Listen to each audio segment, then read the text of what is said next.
మనం గోకర్ణానికి వచ్చాం. ఇది బెంగుళూరుకి 545 కిలోమీటర్ల దూరంలో ఉంది. ఇది చాలా ప్రశస్తమైన ఆలయం.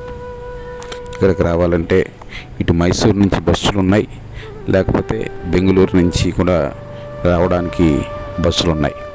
ఇది అరేబియా సముద్రాన్ని ఆనుకుని ఉంటుంది. దీని కథను మనం చూస్తే త్రేతాయుగంలో రావణాసురుడు శివుని గురించి తపస్సు చేసి ఆత్మలింగాన్ని పొందుతాడు. ఆ ఆత్మలింగాన్ని ఎక్కడైతే ప్రతిష్ఠ చేస్తారో అక్కడ చాలా సుభిక్షంగా ఉంటుంది, బాగుంటుంది. దాన్ని తీసుకెళ్ళి శ్రీలంకలో ప్రతిష్ఠించాలని రావణుడు చూస్తాడు. అయితే దేవతలందరూ కూడా లింగాన్ని అక్కడ ప్రతిష్ఠిస్తే చాలా దుర్మార్గాలు రావణుడు చేస్తాడనే ఉద్దేశంతో దాన్ని అక్కడ ప్రతిష్ఠ చేయనివ్వకుండా ఉండాలని దేవతలందరూ అనుకుని నారదుని వినియోగిస్తారు ఆ కార్యక్రమానికి. ఇప్పుడు వినాయకుడు బాలకుడి రూపంలో వచ్చి రావణాసురుడు దగ్గరికి వస్తాడు. అప్పుడు రావణాసురుడు సంధివార్చిపోవడానికి లింగాన్ని గణపతిని, బాలకుడి రూపంలో వచ్చిన గణపతిని పట్టుకోమని అడుగుతాడు. ఈ గణపతి ఏమంటారంటే, చాలా బరువుగా ఉంటుందేమో ఇది బరువు పెరిగితే మాత్రం నేను పట్టుకోలేని కింద పెట్టేస్తాను. ఈ లోపల నేను 3 సార్లు మిమ్మల్ని పిలుస్తాను, ఈ లోపల వస్తే ఉంటుంది, లేకపోతే ఇక్కడే పెట్టేస్తాను అంటాడు. ఈ లింగం లక్షణం ఏంటైతే ఎప్పుడైతే దాని కింద పెట్టామో దాన్ని ఇంక తీయడం అనేది కుదరదు, అలాగే ఉంటుంది, చాలా బరువు పెరిగిపోతుంది. అలాగే సంధివార్చుకోవడానికి రావణుడు వెళ్తాడు. రావణుడికి వెళ్తే సూర్యుడు కూడా ఏం చేస్తాడంటే, ఏదో చీకటి పడిపోయినట్టు సంధ్యా సమయం అయినట్టు సూర్యుడు పక్కగా తప్పుకుంటాడు. రావణుడేమో సంధివార్చుకోవడానికి వెళ్తాడు. ఆ సమయంలో నెమ్మదిగా 3 సార్లు రావణుడిని గణేశుడు పిలుస్తాడు. పిలిస్తే రావణుడు వెంటనే అక్కడే లింగాన్ని కింద పెట్టేస్తాడు గణేష్. అలా పెట్టేసిన కారణంగా గణేష్ని 3 ముట్టకాయలు ముట్టాడట అక్కడ. అందుకనే గణపతి మీద కూడా 3 చిన్న చిన్న గుంటలు లాంటివి గణపతి నెత్తి మీద ఉంటాయి. గోకర్ణం మహావిశిష్టమైన క్షేత్రం. ఈ క్షేత్రాన్ని మనం ఇప్పుడు చూస్తూ ఉన్నాం. పక్కనే రకరకాల బీచ్లు ఉన్నాయి. ఇక్కడ చాలా ప్రసిద్ధమైనది ఏంటంటే, మనం ఇప్పుడు చూస్తున్నది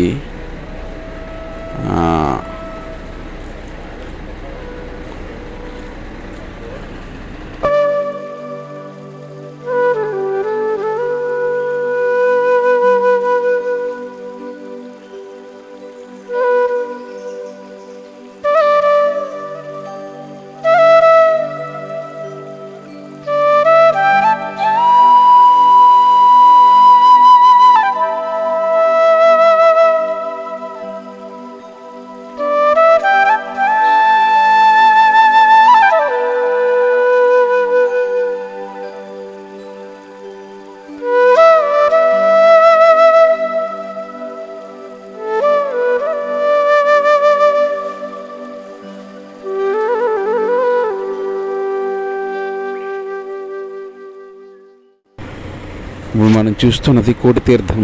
ఈ తీర్థంలో పితృకర్మలు ఆచరిస్తూ ఉంటారు. పితృకర్మలు చేయడానికి గయ తర్వాత చాలా విశిష్టమైన క్షేత్రం కదని చెప్పుకుంటూ ఉంటారు.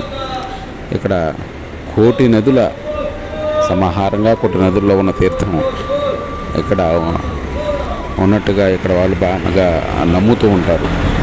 ఈ కోటి తీర్థంలో పితృకార్యాలను కూడా జరిపిస్తూ ఉంటారు. ఇప్పుడు మనం చూస్తున్నది అదే కార్యక్రమం.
అక్కడి నుంచి బయలుదేరి వెళ్తూ ఉంటే ఇటు నాగవీధి గుండా వెళ్తూ ఉంటే అక్కడ కోనేరు. ఇది ఇక్కడ చాలా పూర్వం నుంచి వందల సంవత్సరాల నుంచి ఉన్న గృహాలు మాత్రమే ఇక్కడ మనకు కనిపిస్తూ ఉంటాయి. ఇదంతా ఆగ్రహారం, చక్కని వాతావరణం.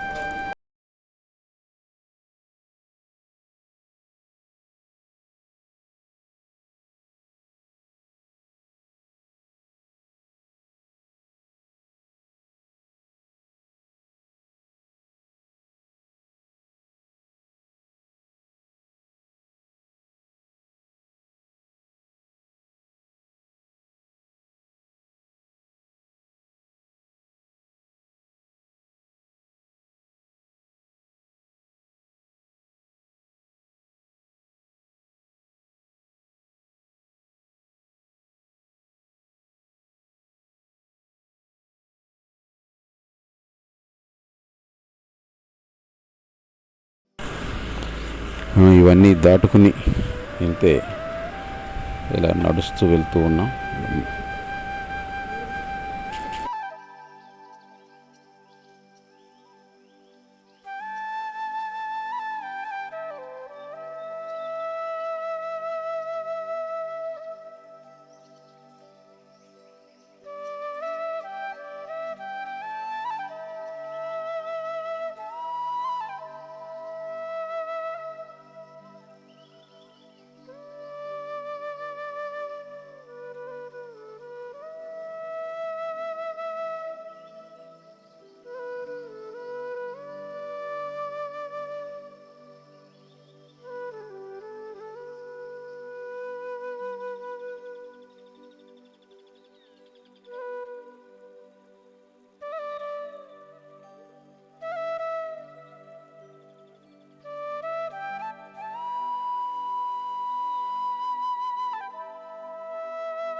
ఇది గోకర్ణంలో ఉన్న ఇదొక బీచ్. ఇక్కడ స్నానం చేస్తారు. స్నానం చేసి ఇక్కడ ఉన్న మహాబలేశ్వర స్వామిని దర్శనం చేసుకుంటారు. చాలా అద్భుతమైన శోభతో ఉంటుంది.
మనం దేవాలయంలోకి ప్రవేశించాం.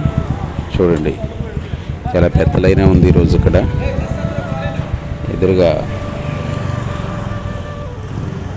అది ప్రధాన ఆలయం. దాని చుట్టూ కూడా ఇక్కడ పూర్వం పెంకులతో నిర్మించిన ప్రాకారాలు ఉంటాయి ఇక్కడ ఎక్కువగా.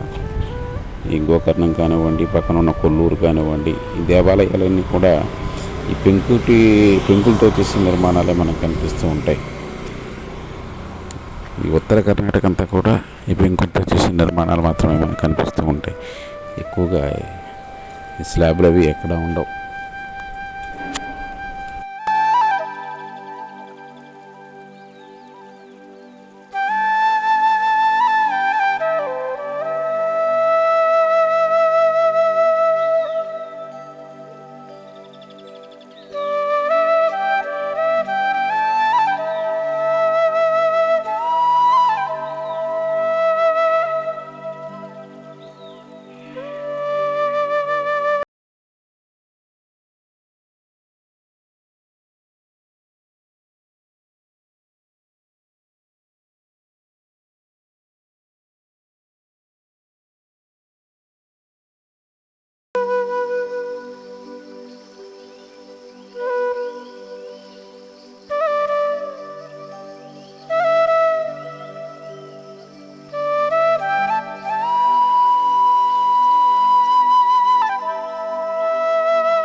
ఇక్కడ మరొకటి ఏంటంటే అందరూ కూడా పురుషులందరూ కూడా పంచి కట్టుకోవాలి, పైన షర్ట్ అది ఏమి ఉండకూడదు. స్త్రీలైతే చీరలు కానీ పంజాబీ డ్రెస్సులు మాత్రమే ధరించాలి.